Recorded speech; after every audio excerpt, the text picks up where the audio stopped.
हरि ओम तत्सत। दर्शक बंधु नमस्कार। आमे आलोचना करुचे वर्तमान तत्वबोध ग्रंथर कथा। प्रथम अध्याय आमे आलोचना करुथिले ब्रह्म, प्रकृति बा माया एवं जीव, ये तीनोटी विषय रे तत्वग्रंथ मान उपनिषद मान आमको ज्ञान प्रदान करिसेंति। आमे गतकाली आलोचना करिथिले शिवो शक्त्यायुक्तम यदि भवति शक्ति प्रभवितुम, अर्थात शिव शक्तियुक्त हेले सृष्टि करिबार योग्यता बा क्षमता को हासिल करि थांते। तेबे आमर जेते सब हिंदू धर्म रे देवी देवता अछंती, सबु विष्णु लक्ष्मी बा लक्ष्मी नारायण हुवंतु किंबा शिव पार्वती हुवंतु, प्रत्येक शक्ति पूजांक सहित तांकर गोटे पुरुष शक्ति गोटे स्त्री शक्ति थिबे। जेपरी अग्निर दाहिका शक्ति अग्नि ठारू भिन्न नुहंती, ठीक सेहीपरि बा शक्ति बा माया शक्तिमान ईश्वरंक ठारू केबे ही पृथक नुहंती। आमे याकू जानिबा पई पड़िबो, कारण ईश्वर बा ब्रह्म ईश्वर स्वरूप को धारण करी ए जगतर सृष्टि करि थांती। आमे गोटे उदाहरण नबा। आमे स्वप्न देखु, ये स्वप्नटी आमर सूक्ष्म शरीर कार्य, कारण जाग्रत अवस्था रे स्थूल शरीर रे कई स्वप्न देखि पारंते ना। तेणु मन स्वप्न रे गोटे जगत को सृष्टि करे, आउ सेही स्वप्नटारे आमे जो जगतटा को देखु ताहा हमको सत्य परि लागे। से दुख कष्ट थे आम आखिर लुह आसी जाए, से खुशी आनंद थाए आमे भी हसी थाऊ। कहीं एटा हुए ना, ये मायाधीन ये अविद्या अज्ञान कारण ये सब घटे। तेणु आमे ये सत्य कि मिथ्या आमे जानी पारुना। तेणु ये सुख दुख को आमे स्वप्न रे भोग करता। अन्य पक्षरे ईश्वर ये माया द्वारा ही जगत सृष्टि करती। तेणु सी मायाधर आ मायार कार्य से समस्त ईश्वर ही जानती, किंतु आमे स्वप्न रे सुख दुख को अनुभव करने भली ईश्वर को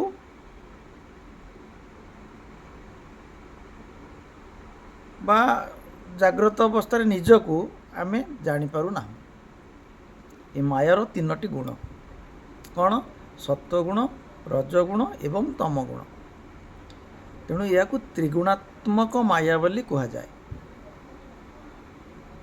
ये त्रिगुणात्मक माया शक्ति रे जगत रे संसार रे जेते सब जहाँ चली त्रिगुणात्मक माया शक्ति द्वारा ही परिचालित होउछि। मायादं प्रकृति विद्यात मायनंतु महेश्वरम उपनिषद। माया होउछि प्रकृति जेउथुरु ए समस्त जगत सृष्ट, ईश्वर होउछंती मायार कौन? मायाधीश अर्थ मायार अधिपति। जड़े मेजिक्सियान बा जादूगर जेपरी विभिन्न प्रकार वस्तुंकर साहाय्य को नहीं विभिन्न जादू बुद्धि आमको देखाई थांती, से समय आमको सत्य परि लगे ये सब सत्य किसी करि पारुछंती। तेणु से खेल देखाई जो जादूकरटी गोटे स्थान को देखेला अन्य स्थान को चली जाए, ठीक से हीपरि ये जगतर सृष्टि स्थिति व लय ईश्वर जादूकर परी माया शक्ति द्वारा करिथाନ୍ତି।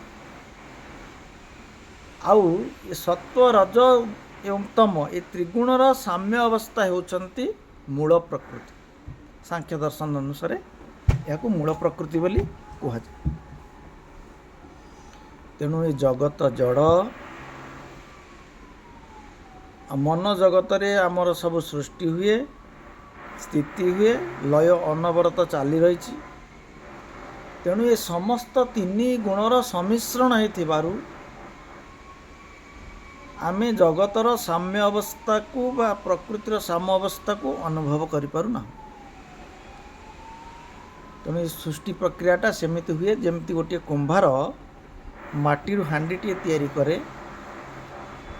एठारे माटीटा होची उपादानर कारण, कुंभार होचंती निमित्त कारण। स्रष्टा एटी होचंती कौन?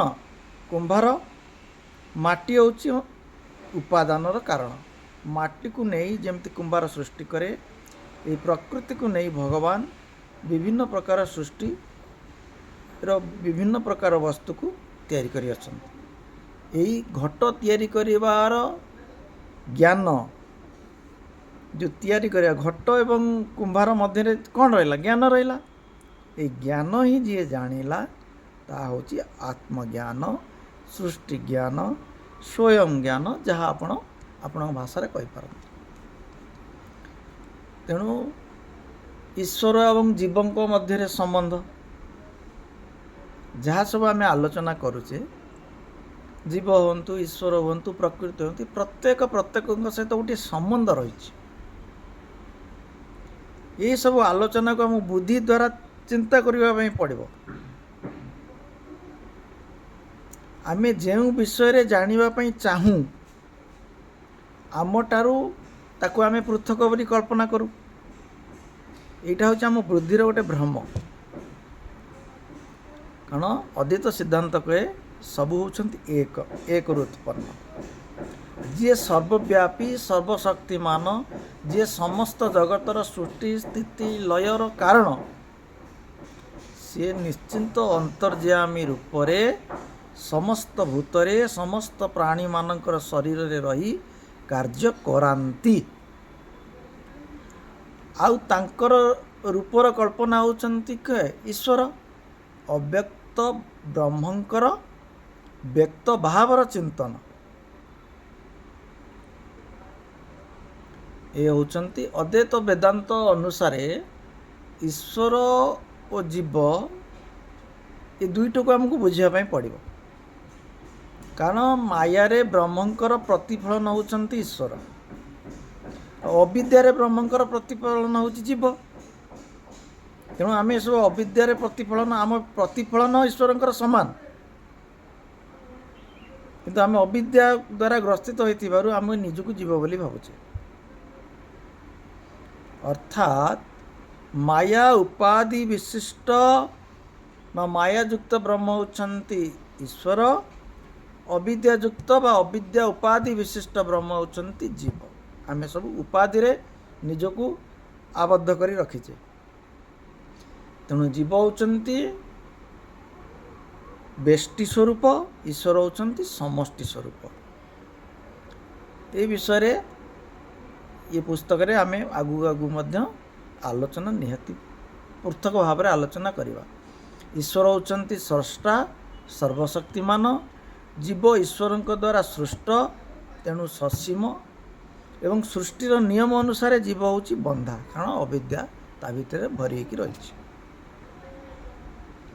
ईश्वर होचंती परम आनंद स्वरूप, जीव किंतु अविद्या कारणरू सुख एवं दुख कर्मफलर भोक्ता। अविद्या विनाश रे जीव निजर स्वस्वरूप व आत्मस्वरूप परमात्मा स्वरूप को बोध करि थाए।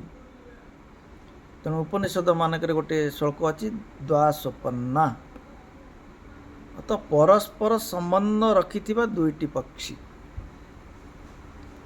जीवात्मा एवं परमात्मा। तेणु गोटे वृक्ष कहले शरीर को आश्रय करी रही। उभय मध्यरु एक जीवात्मा ସେଇ ବୃକ୍ଷର କର୍ମ ଫଳ ସ୍ୱରୂପ ସୁଖ ଦୁଃଖ ଆଦିକୁ ଭୋଗ କରୁଛି ବା ସୁଖ ଦୁଃଖର ସ୍ୱାଦ ଆସକ୍ତିପୂର୍ବକ ଉପଭୋଗ କରୁଛି। ଅନ୍ୟଟି ପରମାତ୍ମା କିଛି ଉପଭୋଗ ନ କରି ପରମ ଆନନ୍ଦର ସହିତ ଦ୍ରଷ୍ଟା ବା ସାକ୍ଷୀ ରୂପେ ରହିଛନ୍ତି। କିନ୍ତୁ ବାସ୍ତବରେ ଜୀବାତ୍ମା ହେଉଛନ୍ତି ପରମାତ୍ମା ହେଉଛନ୍ତି ଗୋଟିଏ। ପରମାତ୍ମା ସମସ୍ତ ପ୍ରାଣୀମାନଙ୍କର ସମସ୍ତ ଭୂତମାନଙ୍କର ହୃଦୟରେ ସ୍ଥିତ ଆତ୍ମା। ଅହମ୍ ଭଗବାନ ଗୀତାରେ କହିଲେ ଅହମ୍ ଆତ୍ମା ଗୁଡ଼ାକେଶ ସର୍ବଭୂତ ସ୍ତ୍ରୟସ୍ଥିତା। ଆହୁରି ମଧ୍ୟ ଜୀବ ବ୍ରହ୍ମଙ୍କର ସନାତନ ଅଂଶ। ମମେବାଂଶ ଜୀବଲୋକ ଜୀବ ଭୂତ୍ୱା ସନାତନ। ତେଣୁ ପ୍ରକୃତି ବା ତ୍ରିଗୁଣାତ୍ମକ ପ୍ରକୃତି ବା ମାୟାରେ ଆମର ଯେଉଁ ଅବସ୍ଥିତ ମନ ଏବଂ ଇନ୍ଦ୍ରିୟଗଣ ଜ୍ଞାନେନ୍ଦ୍ରିୟ କର୍ମେନ୍ଦ୍ରିୟ ଏ ସଂସାର ରୂପକ କର୍ମଭୂମିକୁ ସବୁବେଳ ପାଇଁ ଆକର୍ଷଣ କରିଥାଏ। ମନ ଷଷ୍ଠ ଇନ୍ଦ୍ରିୟାଣି ପ୍ରକୃତି ସ୍ଥାନୀ କର୍ଷତି। ତେଣୁ ଏଇ ଭଗବାନଙ୍କର ଅଂଶବିଶେଷ ଜୀବାତ୍ମା ଗୋଟିଏ କୌଣସି ଅନ୍ୟ ବସ୍ତୁର ଅଂଶ ନୁହନ୍ତି। ଘଟ ବା ଶରୀର ନଷ୍ଟ ହେବା ପରେ ଶରୀର ମଧ୍ୟରେ ବା ଘଟ ମଧ୍ୟରେ ଥିବା ଗୋଟେ ପାଣି ଘଟ ମଧ୍ୟରେ ଥିବା ଆକାଶ ଯେପରି ଘଟଟି ଭାଙ୍ଗିଗଲେ ସେ ଘଟାକାଶଟି କ'ଣ ହୁଏ ମହାକାଶରେ ମିଶିଯାଏ। ସେହିପରି ଏହି ସ୍ଥୂଳ ଶରୀର ନାଶ ହେବା ପରେ ମୁକ୍ତ ଆତ୍ମା ବା ମୁକ୍ତ ଜୀବାତ୍ମା ସେଇ ବ୍ରହ୍ମସତ୍ତାରେ ହିଁ ମିଶିଯାଏ। ତେଣୁ ପିଣ୍ଡ ହେଉଛନ୍ତି କ'ଣ ନା ଗୋଟିଏ ଅଗ୍ନିକୁଣ୍ଡ। ଜୀବ ସେଇ ଅଗ୍ନିକୁଣ୍ଡର ଯେଉଁ ଆହୁତି ସମୟରେ ଯେଉଁ ଟିକି ଟିକି ଟିକି ଟିକି ଝଲକ ଶିଖା ଅଗ୍ନିର ଶିଖା ସଦୃଶ ବା ସ୍ଫୁଲିଙ୍ଗ ମାତ୍ର। ଈଶ୍ୱର ହେଉଛନ୍ତି ଆମ ସମସ୍ତଙ୍କର ଆତ୍ମାର ସମଷ୍ଟି। ସେ ହେଉଛନ୍ତି ଅନ୍ତର୍ଯ୍ୟାମୀ। ବୁଦ୍ଧିରେ ଆମେ ବ୍ରହ୍ମଙ୍କର ରୂପ ଚିନ୍ତା କେବେ ହିଁ କରିପାରିବା ନାହିଁ, କାରଣ ମନ ବୁଦ୍ଧିର ସେ ଉର୍ଦ୍ଧ୍ୱରେ। ତେଣୁ ବ୍ୟବହାରିକ ଜଗତ ପାଇଁ ଏସବୁ ବିଷୟକୁ ଆମେ ଜାଣିବା ନିହାତି ଆବଶ୍ୟକ ରହିଛନ୍ତି। ରାମକୃଷ୍ଣ ହୁଅନ୍ତୁ, ଯେତେ ସବୁ ଭଗବାନଙ୍କର ଦେବୀ କାଳୀଠୁ ଆରମ୍ଭ କରି ଚଣ୍ଡୀ ପର୍ଯ୍ୟନ୍ତ ସଚ୍ଚିଦାନନ୍ଦ ଘନ ମୂର୍ତ୍ତି ବ୍ରହ୍ମଙ୍କର ମୂର୍ତ୍ତି, ଏସବୁ ଭକ୍ତି ଭାବରେ ପ୍ରାଣଧନ ବୋଲି ଭକ୍ତମାନେ କୁହନ୍ତି। ଆଉ ଯେତେବେଳେ ସେ ବ୍ରହ୍ମସତ୍ତାଟି ବୋଧ ହୁଏ, ଈଶ୍ୱର ଆତ୍ମା ଏସବୁ ପ୍ରକୃତି ଜୀବ ଏସବୁ ଜ୍ଞାନ ଲୋପ ହୋଇଯାଏ। ସବୁ ଗୋଟିଏ ସତ୍ତା ବୋଲି ଅନୁବୋଧ ହୋଇଯାଏ। ତେଣୁ ଭାରତୀୟ ଦର୍ଶନରେ 6ଟି ଦର୍ଶନ ରହିଛି। ନ୍ୟାୟ ଦର୍ଶନ, ବୈଷୟିକ ଦର୍ଶନ, ସାଂଖ୍ୟ ଦର୍ଶନ, ଯୋଗ ଦର୍ଶନ, ମୀମାଂସା ଦର୍ଶନ ଏବଂ ବେଦାନ୍ତ ଦର୍ଶନ। ସଂସାର ଦୁଃଖପୂର୍ଣ୍ଣ। କିଏ କେଉଁ ଉପାୟରେ ମନୁଷ୍ୟ ଏ ଦୁଃଖରୁ ଉଦ୍ଧାର ପାଇବ, ପ୍ରତ୍ୟେକ ଦର୍ଶନରେ ଏହି ବିଷୟକୁ ଆଲୋଚନା କରାଯାଇଛି। ବା ଏହି ପ୍ରତ୍ୟେକ ଦର୍ଶନର ଏଇଟା ଆଲୋଚିତ ବିଷୟବସ୍ତୁ।